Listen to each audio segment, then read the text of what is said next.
Mercedes-Benz Fashion Week İstanbul kapsamında Fişekhane stüdyolarındayız ve bugün benim için çok önemli bir gün ve aynı zamanda da çok mutluyum çünkü uzun zamandır görmediğim tasarımcı arkadaşlarımı ağırlıyorum. Sizler gibi ben de pandemi sürecinde birçoğuyla görüşemedim. Şu anda yanımda sevgili Raşit var. Hoş geldin Raşit. Hoş bulduk Ceylancığım. Defilen çok güzel görünüyordu. Çok Burada beraber teşekkür izlerken hatta yorumlarda bulunduk ve Evet. en son sen çıkınca bir wow çekti. Ha, teşekkür ederim. Çünkü Sağ ol. en az kızlar kadar iyi görünüyorsun. Sağ ol. Bugün burada seni görmek de çok mutluluk verici. Benim Senin için de defilelerin öyle. hep görkemli oluyor. Hep front row'lar çok hareketli oluyor. Şimdi rahat rahat seyrettik ama aslında aynı şeyde aynı heyecanı da yaşadık diyebiliriz. Evet, yaşadım nispeten. Telefon çalıyor bu arada. Ceylan telefon çalıyor. Canlı yayın kazası. Ne olsun olsun. Sesi de kısık. Alo. Front row için arıyorlarmış. Aynen. Şu an ön sırada oturmak istiyoruz diye. Ya şöyle bir şey söyleyeyim. Ben ilk defa bir defile yaptım. Ve sonra dedim ki ben yorulmadım dedim. Gerçekten hani kimse kusura bakmasın. Şunu fark ettim. İnsanlar ön sırada oturmak için o kadar darlıyorlar ki bizi. Hani belirli insanlar ön sırada oturur işte ünlüsü hani basında çıkması için veya çok özel müşterilerimiz ama herkes bunu istiyor. Mümkün değil herkese yetişmek. Tabii ki. Hani o kadar enerji alan bir şeymiş ki defilemi bitirdim ben sabahtı zaten benim call time. Sabah 8 diye yanılmıyorsam değil mi? Öyle bir şeydi.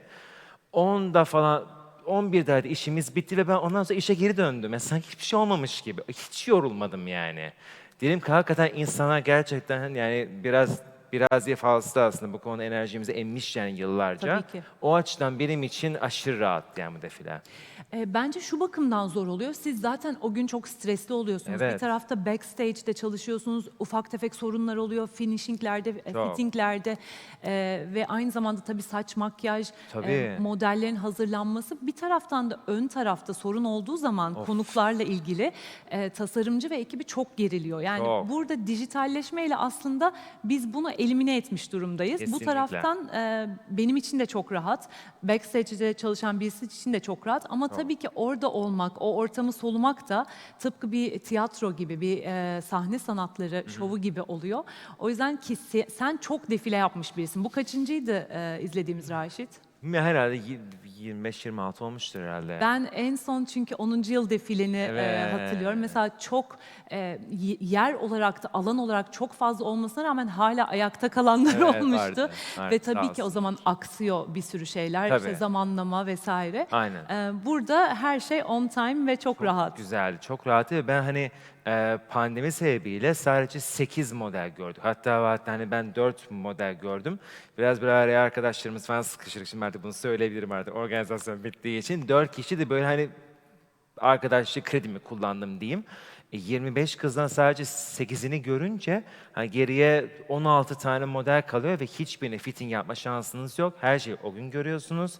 Saç makyaj görüyorsunuz ama hani ben bir de şeyi de yapmamışım. Hani çıkış sırası var ya Evet. onu tam 3 dakikada yaptım orada. Ciddi Hani misin? o şerif bu şöyle falan filan diye böyle Yasin Soy'la beraber tabii çoğu şeye beraber orada birlikte karar verdik.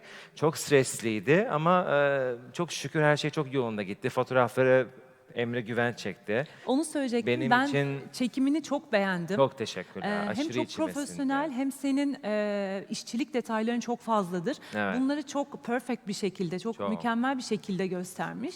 Çok içime Saç makyaj da öyle ve bildiğim kadarıyla hep Türk modellerle çalıştım. Bu da çok Hep önemli. Türk modelli. Hep Türk modelli. Onu özellikle isterim Ceylan. Dedim ki ya böyle bir şey ben zaten çoğunlukla Türk modellere çok destek veren birisiyim. Defalarca Türkiye güzelleriyle çekimler yaptım. Basın önü röportajlar verdim. Hani çoğu insanın aslında biraz çekimsel yaklaştığı bir şeydir ama bu konuda hani çok genç Türk modellere destek olduğumu düşünüyorum. Burada da dedim ki 25'te Türk olsun. İnan bana yani baktığınızda hakikaten yani bu Türk bir kıza Evet. benzemiyor yani. Çoğu kız yabancı kızları aratmıyor kesinlikle. Benim açımdan da çok iyi oldu. Çünkü gerçekten çok güzel kızlarımız var. Çok profesyoneller. Bayıldım yani hepsine. Enerjisine sağlık. Şimdi fiziki şovlarda, fiziki moda haftasında, defilelerde işte 7 ile 10 dakika arası sürüyor. Yürüyorlar ve bitiyor. Ama burada çekimleri defalarca yapıyorsunuz. Bu bakımdan da profesyonel olması çok önemli değil mi? Kaç Çok. kere çektiniz? 3. 3 kere selamladım. Denemeye çıkıp ve çok iyiydi ama yani. Eline sağlık. Ama sen aslında bu işin backstage'i kadar ön tarafı da seviyorsun. Gerçekten bu bakımdan önemli bir tasarımcısın. Çünkü genelde çekimser kalıyorlar işte ya da utanıyorlar, kabuklarını çekiyorlar. Mesela senden önce Nihan'la konuştuk. Diyor ki ben 10 yıl çok kabuğumdaydım. Çok Evet. ön plana çıkmayı sevmedim. Daha yeni yeni kırıyorum o kabuğu. Evet. O yüzden sen moda tarafında aslında önemli bir ekran yüzüsün. O yüzden gençlere tavsiyelerin neler? Bunu çok duymak istiyorlar senden. Hangi açıdan yani? Moda dünyasında aslında işte hem backstage'de hem önde olan birisi Anladım, olarak anladım, bunlara anladım, nasıl yetişiyorsun ve neler önerirsin yeni gelen moda tasarımcılarına? Nerede Ya- durmalı Ya gerek? şöyle bir şey, ikisini de dengelemek çok önemli. Yani sadece ekran önünde olduğu zaman insanlarda algı olarak sadece ekran önünde olan bir isim olarak Doğru. biliniyorsun. O yüzden onun altını çok desteklemek lazım. E, Ekran önünde yoğunlukla işler yaptığım dönemlerde, o yüzden ben yaptığım çekimlere, defilelere daha fazla ağırlık veriyorum. Çünkü algı o kadar enteresan bir şey ki Ceylan, bunda çok kolay bir şekilde aslında oynayabiliyorsun. İnsanların aklında sadece o kalıyor. Evet. O yüzden sadece ekran yüzü olmamak için aslında ben çok çaba harcadım. Ekstra defiler yaptım. Yılda son 4 sene içerisinde 20'ye yakın defile yaptım. Çok Evet. fazla yani bu. Ama anca böyle olunca altını besliyorsun. Çünkü o zaman sadece bir ekran yüzü olarak bilinebilirdim. E, Bunun altını doldurduğumu düşünüyorum. Yani şu anlamda aslında bu biraz da insanın kişiliğiyle de alakalı Çok olan bir doğru. şey. Herkes böyle olmayı tercih etmek zorunda değil. O benim biraz da kişiliğimle alakalı olan bir şey. Ben ön planda olmayı seviyorum. Ve tabii ki şöyle bir algı var. Raşit Bazbağlı hiç durmaz. Gerçekten bu doğru. Ben o yüzden pandemi döneminde Raşit ne yaptı? Bunu merak ediyorum. Durdu mu, durmadı mı ve pandemi süreci ona nasıl geldi? Valla Ceylancığım çok güzel geldi. Biraz Aşırı, dinlendin. aşırı yorgun olduğum bir dönemdeydim. Çok yorgundum. Böyle ilk 1,5 ay hiçbir şey yapmadım. Annemlerdeydim, direkt böyle evde hiçbir şey yapmadım. Tabii ki ister istemez her insan gibi aşırı sıkıldığım günler de oldu. Ama bir YouTube kanalım var. YouTube kanalıma içerikler çektim. Ona devam ediyorum zaten şu anda, aynı zamanda yaptığım işler dışında da. Ona ağırlık verdim. Sonrasında pandemiden sonra neler yapacağım tabii ki çok önemliydi. Şu anda da projelere devam ediyorum yani. Aynen, çok böyle durmayı seven bir insan değilim yani. Değilsin. Sürekli üretmeyi seviyorum. Peki bu koleksiyonu o dönemde mi tasarladın yoksa orada durup sonrasında artık biraz daha hayata döndüğümüz dönemde mi gerçekleşti koleksiyon tasarımı? Yok, aslında koleksiyon benim Mart ayında sergileyeceğim defilemdendi. Hı hı. Ama defile Hazırdı. yapamadım. Hazırdı. Ancak mağazayım yani 1 Haziran'da mağazamızı açtıktan sonra çok yoğun bir müşteri talebiyle karşılaştık ve ben koleksiyonun %30'unu, hatta %40'ını sattım. Wow. Dolayısıyla tekrar bazı elbise üretmek durumunda kaldım. O beni biraz zorladı.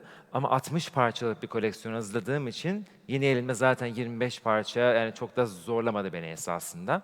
O açıdan rahattım yani. Çok iyi.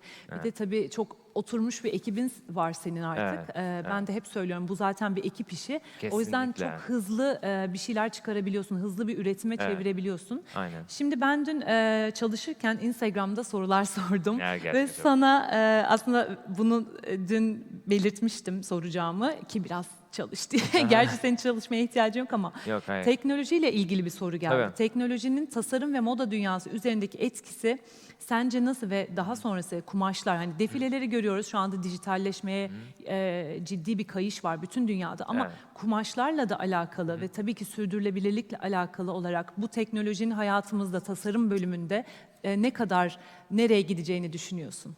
Valla şöyle bir şey, ben çevreye çok duyarlı bir insanım. Bu anlamda hakikaten çok üzülüyorum yani. Dünya olan şeyler, çevre kirliliği, plastik kullanımı vesaire, bir sürü şey. Bence geri dönüşümlü kumaşlar anlamında ve de yani moda anlamında artık ciddi bir farkındalık var. Ve de özellikle Türkiye bu anlamda, özellikle işte kanserojen maddeli ürün kullanılmaması yapmaması açısından ciddi anlamda gümrüklerde çok büyük sorunlar Evet. çıkarıyorlar insanlara. Biz de kumaş ithalatı yapan bir firma olarak bununla çok ciddi sorunlar yaşıyoruz. O yüzden firmalar, özellikle de üretici firmalar buna çok özen gösteriyorlar ve de geri dönüşümlü olup doğaya daha duyarlı şeyler, doğaya daha duyarlı kumaşlar üretmek için bence iyi, bu anlamda farkındalık anlamında iyi bir süreç olduğunu düşünüyorum bunun. Bence böyle bir faydası olacak. Bana pandemi esnasında bazen canlı yayınlar yaptım. Evet. Dediler ki bana işte modaya nasıl bir etkisi olacak, işte değişecek mi, işte bu Birinci ve İkinci Dünya Savaşı'ndan sonraki gibi trendler değişecek mi? Ben değişmeyecek dedim yani trendler. Trend anlamında ben bir değişiklik olacağını zannetmiyorum. Ancak daha böyle teknolojik şeyler, mesela atıyorum ateş ölçen bir Evet. giysi olabilir ve değişik böyle absürt şeyler olabilir. Hani bu benim tarzım olmadığı için bunu ben değerlendirmeyebilirim Tabii ki. yaptığım tasarımlarda. Ancak dediğim gibi yani geri dönüşümlü kumaşlar anlamında bence daha hızlı bir şekilde yol kat edecek üreten firmalar diye düşünüyorum. Tabii. Kumaşçılar yani daha fazla. Onlara da büyük rol düşüyor. Bir yandan da büyük oyuncular var. İşte hızlı moda üreten oyuncular var. Tabii ki sürdürülebilirlikte asıl onların adım atması gerekiyor. Kesinlikle. Burada hani kumaş tarafınız da olduğu için ben çok yeni öğrendiğim bir şey mesela belirtmek istiyorum sürdürülebilirlikle ilgili. Evet. Geçen gün Bodrum'dan İstanbul'a gelirken Söke'de durduk ve orada bir firmanın tabii ki medikal çalışanları için antibakteriyel pamuklu kumaş ürettiğini gördüm. %99 oranında üstünde hiçbir bakteri ve virüs Çok iyi. barındırmamak ve bununla ilgili tabii ki büyük bir çalışma yapıyor. Ama tasarım tarafı işin bambaşka. Çünkü bir yandan da senin de dediğin gibi bir lüks anlayışı var. İnsanların Tabii. giymek istediği şeyler Tabii. var ve zaten bütün büyük trendler de işte Dünya Savaşı ya da büyük ekonomik buhran gibi insanların sıkıştığı zamanlardan sonra doğmuştur. O yüzden Aynen. pandemi sonrası bence tasarım daha da önemli hale gelecek, daha da gelişecek diye düşünüyorum. Evet, inşallah öyle olur. Evet, bir tasarımcı olarak çünkü sürdürülebilirlikle ilgili önce büyük oyuncular oynayacak, sonra sıra sizlere gelecek tabii ki de. Kesinlikle, kesinlikle. Peki biraz koleksiyondan yine bahsetmeye devam edelim. Nasıl bir kadın var senin koleksiyonda? Vallahi nasıl yani bence net bir şey söyleyemem yani ama sadece şunu söyleyebilirim. Benim bence en oturmuş koleksiyonum bu Evet, koleksiyon. Çok aslında kendi içinde sadeleştiğim, evet. hala insanlara böyle rahatsız sadece işte işlemeli kıyafetler yapar algısı var. Bunu bir türlü bazı insanlarda kıramıyorum yani nedense. Öyle de bulabilirler, hiç sorun değil yani. Ama son derece sadeleştiğim, çok daha farklı materyaller denediğim, üç boyutlu kumaşlar kullandığım bir koleksiyondu. Bir de şöyle bir şey var yani artık benim de koleksiyonlarımda olmazsa olmaz veya da müşterimin benden beklediği bazı kumaşlar var işte ipek şifonlar gibi, tüller gibi, danteller gibi. Bunlar zaten artık olmazsa olmaz. Tabii ki bu elementleri de kullandım. Çok içime sindi yani koleksiyon.